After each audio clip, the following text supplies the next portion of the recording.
So let's talk about basic compatibility in Synastry. So I'm not talking about sun sign compatibility, which is very surface level. I'm talking about actually comparing two birth charts and seeing if there is compatibility. Now, there's many different types of compatibility, right? There is different types of compatibility if we're talking just friendships, or if we're talking, family, or business partners or colleagues, right? What I'm going to talk about here is romantic compatibility, and specifically in the longer term sense. Because there's some very basic things that I feel like need to be there. And it's pretty easy to tell. Like, sometimes I'll have people sign up for sessions with me, and I can quite easily tell that they're not actually in a relationship with that person, because the synastry just doesn't show that level of compatibility that would need to be there for a long-term relationship to take place. So I mean, I can tell without them telling me that. And I want to talk about some of these key aspects that I've noted. So there does need to be some basic similarity, or at least harmony, with the signs and the elements, right? So, in long-term compatibility, you're going to see strong conjunctions to the personal planets and or the ascendant. And it doesn't have to be planet to same planet, like Venus conjunct Venus, although that's great because that'll show your love natures are united and the same, and you have the same love language, right? But it could be something like Venus conjunct Sun or Moon, or even Mercury or Ascendant, something like that, a strong conjunction of Venus or Moon or Sun. Like, you're gonna want to see these conjunctions for a long-term relationship. And there doesn't have to be that many, but there should be at least one, and that shows that we're similar enough, we're on the same page, we can speak each other's love language, especially if Venus is involved or Moon is involved, where there's going to be this emotional understanding. So these conjunctions are very important to see, or if not that, they don't have to be exactly conjunct. At least if we have some of the same signs present in our big three, that is also extremely helpful for being able to understand each other. So hard aspects in synastry are definitely not a deal breaker, but there shouldn't be more hard aspects than conjunctions or the soft aspects, right? You don't want to see a synastry in a long-term relationship that is just filled with all of these aggravated squares or oppositions that show tension and difficulty. You don't want to have the majority of the aspects being extremely difficult. You can definitely handle a few, or even quite a few, if you have that basic compatibility present that I just talked about, but you definitely don't want to have too many hard aspects, because that shows that there's more tension than relaxation. And for a long-term relationship to last and endure and be happy, I guess that's important to state, we're talking happy relationships here, it's not the absence of hard aspects, but you don't want them overpowering the entire synastry chart. If, like, all of the personal planets are in differing elements that are not compatible, that is not something that you'll likely see.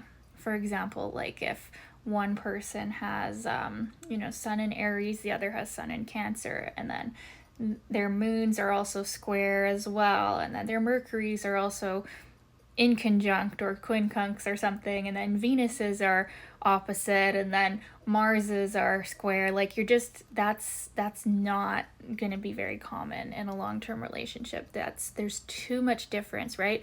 Now, if we've got a Sun conjunct to Moon and Sun conjunct to Venus, and then Venuses are square, then that's a totally different story. But yeah, it's got to be a balance of hard and soft aspects.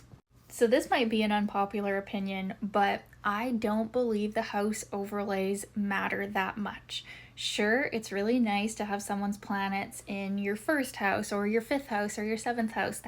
great. These are really nice overlays to have. But if you've got a bunch of strong, compatible conjunctions in the sixth house, that is not a deal breaker to me at all. These are just different areas of life. Some are, more lighthearted and maybe more self-affirming, but they all have their purpose and they all can be really good with the right aspects. So, for men and women or people that identify with masculine and energies within, we both have both of these energies. But just speaking from, a man and woman sense in a heterosexual relationship, now you can convert it in whichever way you are, right? But speaking in that sense, a man's ideal woman is going to be shown by his moon sign and his Venus sign, right? So the moon is going to show the woman that feels like home, the wife energy, along with Juno also. And then Venus is the lover, the woman that really turns him on. Likely, these are going to be aspected in the woman that he ends up marrying, right? She's going to somehow represent those energies. Now, even if those planets aren't aspected, which that would be rare to see, there's still a level of her embodying that energy in her chart. So you have to look at that. And then the reversal is also true with women. The sun is going to show the husband, or even Jupiter, some say. And then Mars is going to show the type of man that turns her on in a sexual sense. So ideally, these are all going to be aspected by her husband. Mercury aspects in Synastry are going to show that you can communicate. And it doesn't have to be Mercury to Mercury, but as long as Mercury is making an aspect that is easy or a conjunction to the other person's chart, it shows that there's an open flow of communication. And that is a really good indicator that a relationship can last long term, because then we can talk to each other. So, final word, the composite chart. It's very rare to see a long-term relationship without a somewhat positive or well-aspected composite chart. Sometimes it happens, but it's very rare. So you could have the best synastry, so those are the aspects between the two charts going on, but if the composite chart is, the majority of the aspects are extremely difficult, or there is very little aspects, that is not often translated into a long-term relationship, because the composite chart is kind of like the final word of the relationship. It's like what we become together. And if we don't become something that is better or stronger together, for most people, there isn't really a point in being there.